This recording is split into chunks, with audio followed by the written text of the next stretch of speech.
নতুন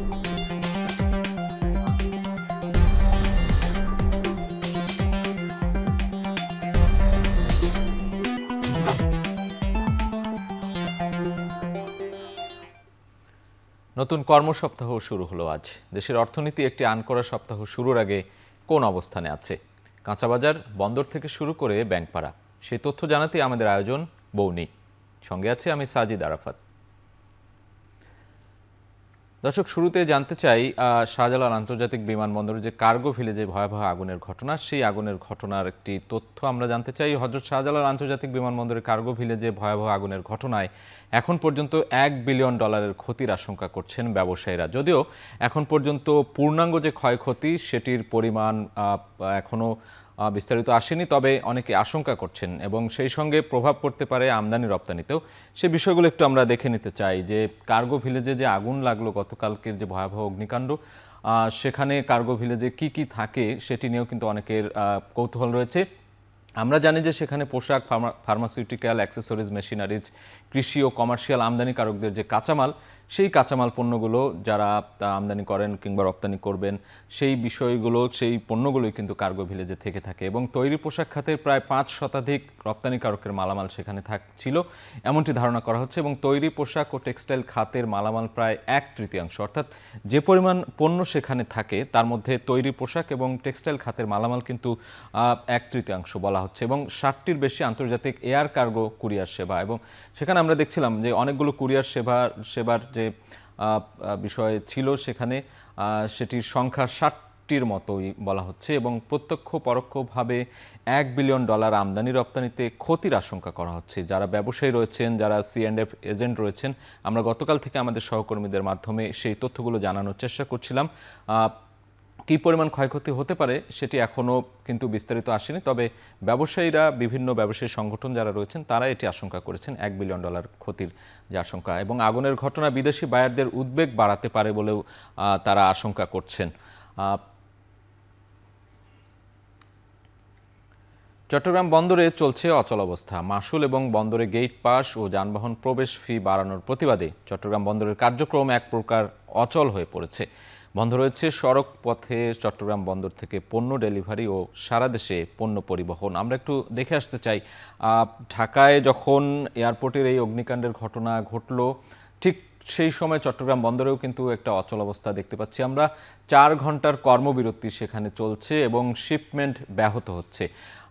কি কি কারণে আসলে চট্টগ্রাম বন্দরে অচল অবস্থা সেটি আমরা আমাদের সহকর্মীদের মাধ্যমে জানার চেষ্টা করেছি। এখানে তুলে ধরতে চাই বিষয়গুলো।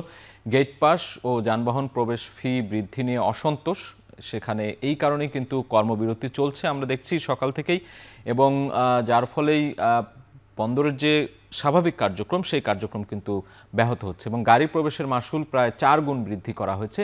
ব্যবসায়ীদের আপত্তি উপেক্ষা করে 15 অক্টোবর থেকে 41% মাশুল কার্যকর, যেটি বলছিলাম, এই মাশুল বৃদ্ধি করার ফলেই কিন্তু এই আপত্তি উঠেছে। আসলে ভারী যানবাহনের মাশুল 57 টাকা থেকে বাড়িয়ে 230 টাকা করা হয়েছে, অর্থাৎ কয়েক গুণ কিন্তু বাড়ানো হয়েছে ভারী যানবাহনের মাশুল, এবং 52টি সেবা খাতে গড়ে প্রায় 41% হারে বাড়িয়ে নতুন মাশুল কার্যকর করা হয়েছে।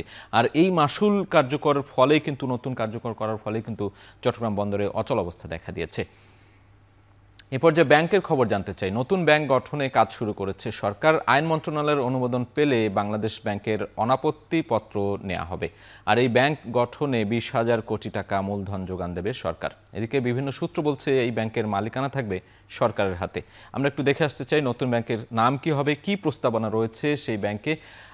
আসছে নতুন ব্যাংক, চলছে গঠন প্রক্রিয়া, প্রস্তাব করা হয়েছে নামও। সেই প্রস্তাবিত নাম আমরা দেখতে পাচ্ছি ইউনাইটেড ইসলামিক ব্যাংক এবং সম্মিলিত ইসলামিক ব্যাংক, দুটি নাম এখানে প্রস্তাবিত করা হয়েছে। মালিকানা থাকবে সরকারের হাতে বলা হচ্ছে। বিভিন্ন সূত্র বলছে, বাংলাদেশ ব্যাংকের সূত্র, 20,000 কোটি টাকা যোগান দেবে সরকার বলা হচ্ছে। এই ব্যাংকের মালিকানা যেহেতু সরকারের হাতে থাকবে ধারণা করা হচ্ছে, সেই জায়গা থেকে কিন্তু 20,000 কোটি টাকা যোগান দেবে সরকার, এটি বলা হচ্ছে। এবং নতুন ব্যাংক গঠনে কাজ করছে একই সাথে বাংলাদেশ ব্যাংক এবং অর্থ মন্ত্রণালয় যৌথ উদ্যোগে কাজ করছে, এবং এছাড়াও একীভূত হচ্ছে আরও 5 ব্যাংক।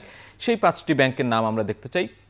এটি আসলে অনেক দিন ধরেই অনেকদিন ধরেই কিন্তু এই আলোচনা চলছে যে ফার্স্ট সিকিউরিটি ইসলামী ব্যাংক, গ্লোবাল ইসলামী bank, union bank, Exim bank এবং সোশ্যাল ইসলামী ব্যাংক, এই 5টি ব্যাংককে একীভূত করা হচ্ছে এবং এর পাশাপাশি আরও যে নতুন ব্যাংক প্রস্তাবিত সেটির 2টি নাম প্রস্তাবন করা হয়েছে এরই মধ্যে।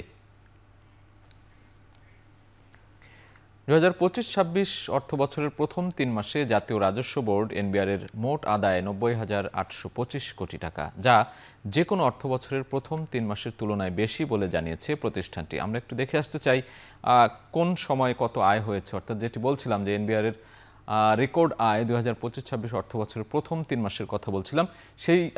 এই অর্থ বছরে আমরা দেখছি প্রথম 3 মাসে যে আয় সেটির পরিমাণ 90,825 কোটি টাকা, যেটি 2024-25 অর্থ বছরে এই প্রথম 3 মাসে আয় ছিল 75,555 কোটি টাকা এবং 2023-24 অর্থ বছরের প্রথম 3 মাসে সেটি ছিল পরিমাণ 76,068 কোটি টাকা এবং 2022-23 সালে যে অর্থ বছর সেটি কিন্তু আরও কম ছিল 68,635 কোটি টাকা। অর্থাৎ আমরা দেখছি 2025-26 অর্থ বছরের প্রথম যে 3 মাস অর্থাৎ জুলাই, আগস্ট, সেপ্টেম্বর, এই 3 মাসে কিন্তু প্রায় অনেকখানি কিন্তু বেড়ে গিয়েছে এই যে এনবিআর-এর রেকর্ড পরিমাণ আয়, এবং সেটি আয়কর থেকে শুরু করে মূসক কিংবা অন্যান্য যে ভ্রমণ কর, এই অনেকগুলো বিষয়ে কিন্তু তাদের যে আয় সেই আয় কিন্তু অনেকটাই বেড়েছে বিগত অর্থ বছরের তুলনায়। স্বর্ণের পর এবার বিশ্বব্যাপী তামার মূল্য বৃদ্ধির পূর্বাভাস।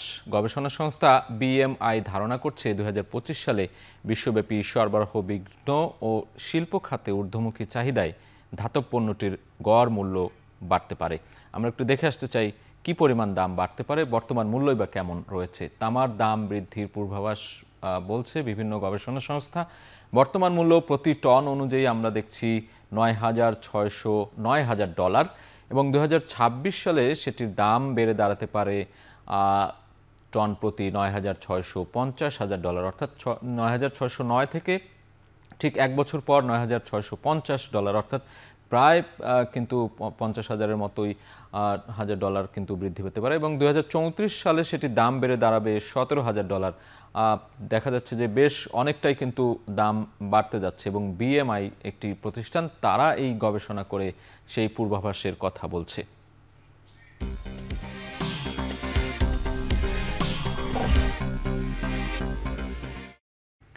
গেল 27 দিনে পুঁজিবাজারের সূচক কমেছে 517 পয়েন্ট। টানা 3 মাস ঊর্ধ্বমুখী থাকলেও সেপ্টেম্বর থেকে আবারও ছন্দপতন ঘটে পুঁজিবাজারে। সূচকের পাশাপাশি কমেছে লেনদেনের পরিমাণও। আমরা দেখে আসতে চাই সেই সূচক এবং লেনদেনের পরিমাণ কেমন রয়েছে পুঁজিবাজারে। আমরা বলছিলাম 27 দিনে কমেছে 517 পয়েন্ট। 28 মে ডিএসইএক্স সূচক 4,615 পয়েন্ট ছিল, সেটি আমরা পরবর্তীতে দেখছি 7 সেপ্টেম্বর সূচকের পরিমাণ 5,636 পয়েন্ট। 12 অক্টোবরে এসে সেই সূচকের পরিমাণ হয়েছে 5,119 পয়েন্ট এবং 8 থেকে 16 অক্টোবর পর্যন্ত সূচক কমেছে 517 পয়েন্ট। অর্থাৎ পুঁজিবাজারে কিন্তু সূচকের সাথে সাথে লেনদেনও কমেছে। সেই লেনদেন কমার পরিমাণটা আমরা দেখব। খাতভিত্তিক যে লেনদেন, সেই খাতভিত্তিক লেনদেন কিন্তু কমেছে। সেপ্টেম্বরের দ্বিতীয় সপ্তাহে লেনদেন ছিল 1,150 কোটি টাকা, সপ্তাহ শেষে লেনদেন 522 কোটি টাকা এবং যে খাতগুলোর কথা বলছিলাম, জ্বালানি, বিদ্যুৎ, ওষুধ, ব্যাংকের শেয়ার দর ও লেনদেন নিম্নমুখী রয়েছে। শেয়ারের নিম্নমুখিতার প্রভাব পড়েছে পুঁজিবাজারে আমরা দেখছি। সপ্তাহ জুড়ে বেশ কিছু কোম্পানি বার্ষিক পর্ষদ সভার তারিখ ঘোষণা করেছে। এক নজরে দেখে নিতে চাই সেই কোম্পানির নাম এবং তাদের যে বোর্ড মিটিংয়ের বিষয়গুলো, কত তারিখ তারা কখন দিয়েছে। প্রতি সপ্তাহে আমরা দেখিয়ে থাকি বার্ষিক পর্ষদ সভার যে তালিকাটি, এখানে অনেকগুলো কোম্পানির নাম থাকে। আমরা দেখছি 2টি কোম্পানির নাম রয়েছে এই সপ্তাহে। ক্রাউন সিমেন্ট 19 অক্টোবর বিকেল 3টায় তাদের বার্ষিক পর্ষদ সভা এবং ডিবিএইচ ফাইন্যান্স পিএলসি তাদের যে বার্ষিক পর্ষদ সভা সেটি 19 অক্টোবর বিকেল 4টায়। কুমিল্লা বিবিরবাজার স্থলবন্দরে আমদানির পাশাপাশি কমেছে রপ্তানিও। সিএন্ডএফ এজেন্ট বলছে নির্দিষ্ট পণ্যে নিষেধাজ্ঞার প্রভাব ছাড়াও কমেছে সিমেন্ট রপ্তানি। বিস্তারিত জানাতে স্থলবন্দর থেকে যুক্ত হচ্ছেন সহকর্মী খালেদ সাইফুল্লাহ।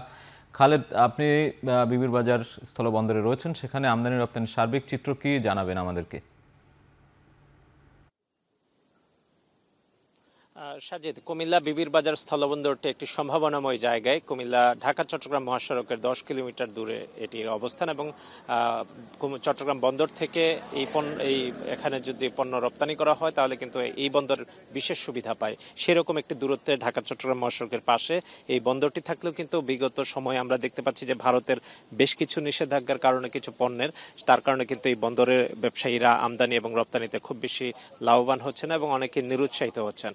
এবং আমরা গত 3 মাসের একটি চিত্র আপনাদের সামনে তুলে ধরছি যে গত জুলাই মাসে এখান দিয়ে বন্দরে পণ্য রপ্তানি হয়েছিল 8,400 মেট্রিক টন পণ্য এবং তারপর আগস্টে 6,583 এবং মেট্রিক টন পণ্য এবং সেপ্টেম্বরে 6,272 মেট্রিক টন পণ্য, অর্থাৎ এটি কিন্তু ক্রমান্বয়ে কমছে। এবং এই তিন মাসে রপ্তানি হয়েছে 48,84,257 ডলারের পণ্য, যার পরিমাণ ছিল 21,255 মেট্রিক টন এবং আমদানি হয়েছে এই 3 মাসে 40,51,000 টাকার রাজস্ব আয় হয়েছে 578 মেট্রিক টন পণ্য। তো এই বন্দরের শুরুর দিকে আমদানি কম ছিল এবং সেটি কিন্তু এখন একটু বাড়ছে। তো এই বন্দরটিকে গতিশীল করতে ব্যবসায়ীরা বলছেন যে দুই দেশের মধ্যে আলোচনা করে নিষেধাজ্ঞাগুলো তুলে নেওয়া প্রয়োজন। আপনাকে ধন্যবাদ। কুমিল্লা থেকে আমাদের সাথে যুক্ত ছিলেন সহকর্মী খালেদ সাইফুল্লাহ। এদিকে চলতি অর্থ বছরে হিলি স্থলবন্দরে আমদানি ও রপ্তানির গতি কিছুটা বেড়েছে। বন্দর দিয়ে বেশি আমদানি হচ্ছে চাল, ডাল ও কাঁচামরিচ, আর রপ্তানি হচ্ছে বিভিন্ন কোম্পানির জুস, বেকারি, বিস্কুট সহ নানা পণ্য। এতে কর্মচাঞ্চল্য বেড়েছে বন্দরে। এ নিয়ে বিস্তারিত জানাতে হিলি স্থলবন্দর থেকে সরাসরি যুক্ত হচ্ছেন সহকর্মী সোহেল রানা। সোহেল, স্থলবন্দরের আমদানি রপ্তানির এই মুহূর্তের কার্যক্রম কি আমাদেরকে জানাবেন? সাজিদ, বিশেষ করে হিলি স্থলবন্দর বেশ কিছু নির্দিষ্ট পণ্যের আমদানি নির্ভরতার কারণে প্রায় সময় মুখ থুবড়ে পড়ে বন্দরের কার্যক্রম। তবে আমরা যেটি দেখেছি চলতি অর্থ বছরের জুলাই থেকে শুরু করে এখন পর্যন্ত বন্দরের যে আমদানি রপ্তানি দুটোতেই কিন্তু কিছুটা গতি বেড়েছে। আমরা বিশেষ করে লক্ষ্য করেছি চাল আমদানি হবার কারণে প্রতিদিন প্রায় 160-170 ট্রাক পণ্য কিন্তু এই বন্দর দিয়ে আমদানি হচ্ছে। বিশেষ করে এখন যে পণ্যগুলো বেশি আমদানি হচ্ছে তার মধ্যে চাল, ডাল এবং কাঁচামরিচ। এবং রপ্তানির ক্ষেত্রে যেটি আমরা দেখছি, রপ্তানিও কিন্তু অনেক বেড়েছে। আগে যে সময় রপ্তানি হতো না এই বন্দর দিয়ে বলা চলে, সেখানে এখন বেশ কিছু পণ্য কিন্তু ভারতে এই বন্দর দিয়ে রপ্তানি হচ্ছে। বিশেষ করে বিভিন্ন কোম্পানির জুস, চিপস, বিস্কিট থেকে শুরু করে এবং কাঠের কিছু জিনিসও কিন্তু এই বন্দর।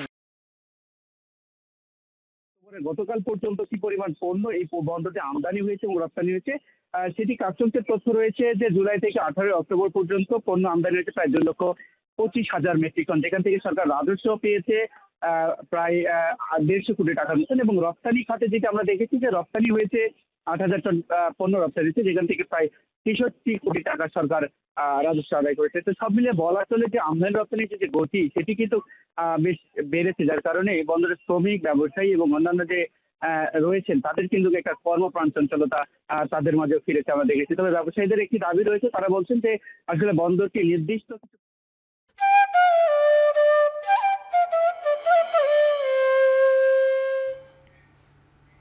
সংকটের কারণে ব্রাহ্মণবাড়িয়ার আশুগঞ্জ মোকামে বেড়েছে ধানের দাম, যার প্রভাব পড়ছে চালের বাজারে। এ নিয়ে বিস্তারিত জানতে মোকাম থেকে যুক্ত হচ্ছেন আজিজুল সঞ্চয়। ধানের দাম নিয়ে কি বলছেন ব্যবসায়ীরা, কি পরিস্থিতি দেখছেন সেখানে?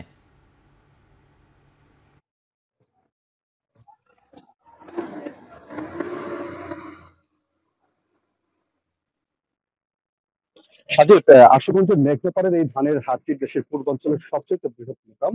তবে এখানে এখন ধানে কিছুটা সরবরাহ, কিছুটা ঘাটতি দেখা দিয়েছে, যার ফলে ধানের দাম কিছুটা চড়া। আজকে আমরা এখানে 3 ধরনের ধান বেচাকেনা হতে দেখেছি। এখানে বিয়ার 28, বিয়ার 29 এবং মোটা ধান বিক্রি হচ্ছে। তার মধ্যে বিয়ার 28 বিক্রি হচ্ছে 1400 থেকে 1420 টাকা, বিয়ার 29 জাতের ধান বিক্রি হচ্ছে 1370 থেকে 1400 টাকা পর্যন্ত। এছাড়া মোটা ধান বিক্রি হচ্ছে 1270 থেকে 1280 টাকা পর্যন্ত। অর্থাৎ এগুলোকে ধানের দাম কিন্তু কিছুটা বাড়তি বলে মনে করছেন এখানকার যারা ব্যবসায়ী আছেন তারা। এবং এছাড়া এই যে চালকল যারা মালিক আছে তাদের সঙ্গে আমরা কথা বলেছিলাম, তারা বলছেন যে এখন মোকামে যেহেতু ধানে কিছুটা সংকট রয়েছে, যার ফলে এখন বাড়তি ধরে তাদের এই মোকাম থেকে ধান কিনতে হচ্ছে, যার ফলে চালের বাজারে কিন্তু কিছুটা প্রভাব পড়তে শুরু করেছে। খুচরা বাজারে কিন্তু আমরা এর প্রভাব দেখেছি। অর্থাৎ প্রতি কেজির যেই 50 কেজির যে বস্তা আছে সেই চালের দামে কিন্তু প্রতি বস্তা অন্তত 50 টাকা পর্যন্ত বেড়ে গিয়েছে গেল এক সপ্তাহের ব্যবধানে। মূলত সাজিদ, এখানকার যারা ব্যবসায়ী আছেন তারা যেটি বলছেন যে এখন যেহেতু ধানের মৌসুম একেবারে শেষ পর্যায়ে, অর্থাৎ শেষ হয়ে গিয়েছে বলা যেতে পারে, যার ফলে এখন কৃষকের গোলায় কিন্তু পর্যাপ্ত ধান তারা পাচ্ছে না, যার ফলে তারা এখন এই মোকামে যেই চালকল মালিকদের যে চাহিদা অনুযায়ী যেই পরিমাণ ধান দরকার সেই পরিমাণ ধান তারা এখন ধান তারা মোকামে নিয়ে আসতে পারছেন না। একটু জানি কি এখন মোকামে প্রতিদিন প্রায় 30,000 মন ধান বেচা কেনা হচ্ছে, যদিও চাহিদা কিন্তু আরো প্রায় দ্বিগুণ বা তিনগুণ পর্যন্ত চাহিদা আছে চালকুলিগুলিতে। তবে এখানকার ধান ব্যবসায়ী যেটি বলছেন যে যেহেতু সামনে আমন মৌসুম আসছে, অর্থাৎ আগামী ডিসেম্বরের শেষ নাগাদ আমন মৌসুমে ধান উঠতে শুরু করবে, তখন হয়তো ধানের সংকট কিছুটা কেটে যাবে এবং ধানের যে দাম আছে সেটা কিছুটা কমবে বলে তারা আশা প্রকাশ করছেন। যার ফলে স্বাভাবিকভাবেই বলা যেতে পারে তখন কিন্তু খুচরা বাজারে চালের দামও কিছুটা কমবে বলে এখানকার যারা চাল ব্যবসায়ী তারা বলছেন। তো সাজিদ, আমার কাছে এই ছিল আশুগঞ্জের এই ন্যাক ব্যাপারে ধানের মোকাম থেকে এখানকার সবশেষ খবর। ব্রাহ্মণবাড়িয়া থেকে সরাসরি যুক্ত ছিলেন সহকর্মী আজিজুল সঞ্চয়। দর্শক, শেষ করছি এ সপ্তাহের বৌনি। এখন টেলিভিশন ওয়েবসাইটে দেখতে ভিজিট করুন www.ekhon.tv। এছাড়া ফেসবুকে দেখতে ভিজিট করতে পারেন facebook.com/tv.ekhon। ইউটিউবে দেখতে ভিজিট করতে পারেন youtube.com/c/ekhon tv।